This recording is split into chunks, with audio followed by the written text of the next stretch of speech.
Challenged.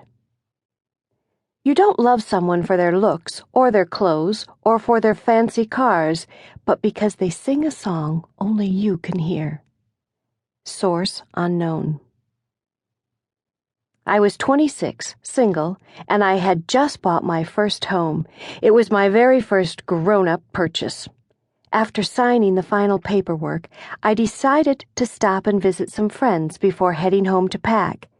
My friend has never been one for formality, so when I arrived at her house, I let myself in.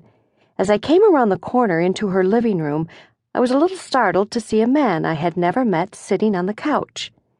As I was introduced to Martin, I could not help but notice that his attire was horribly coordinated. I am no fashion diva by any means, but I had to wonder what this man was thinking when he left his house that morning. As we sat in the living room, engaged in lively conversation, I noticed that Martin was saying very little. My mother had always taught me that talking over people was not only impolite, but very rude, so I tried to incorporate him into our conversation.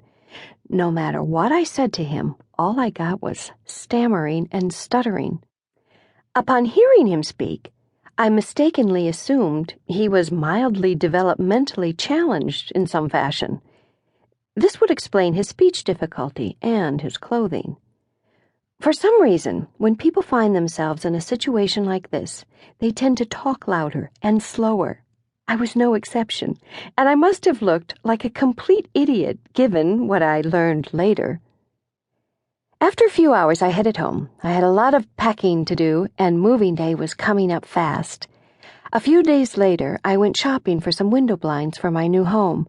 Once I got there, I realized that my standard screwdriver was not going to do the job, so I headed over to my friend's house to see if I could borrow a cordless screwdriver or drill from her husband.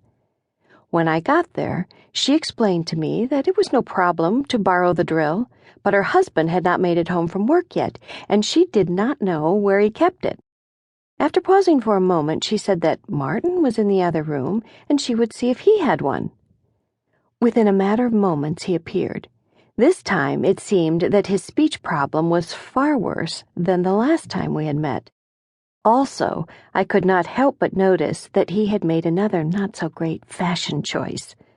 Slowly, he told me that not only did he have a cordless drill, but he would come and help me to hang my blinds, and he would drive. My stomach twisted, not knowing what to say. Although I firmly believed that a challenged individual should be given the same chances as anyone else, I was not sure of the degree of his disability. Could he handle this task? Could he drive?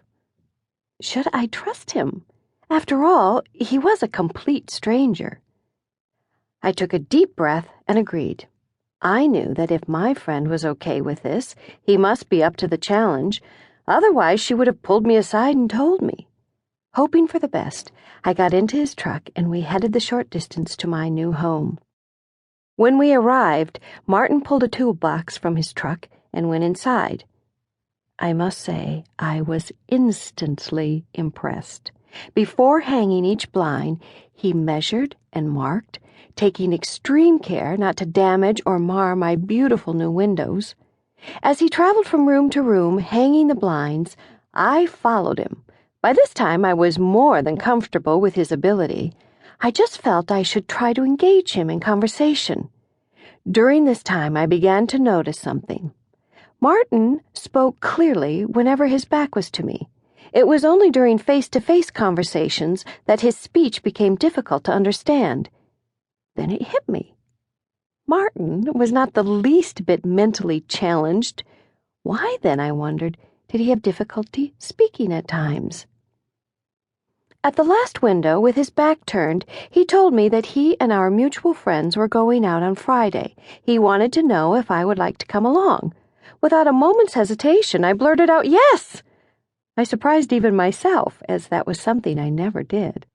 I would never have guessed in a million years that Martin would be my husband when I first met him, but 4 months later, we were married.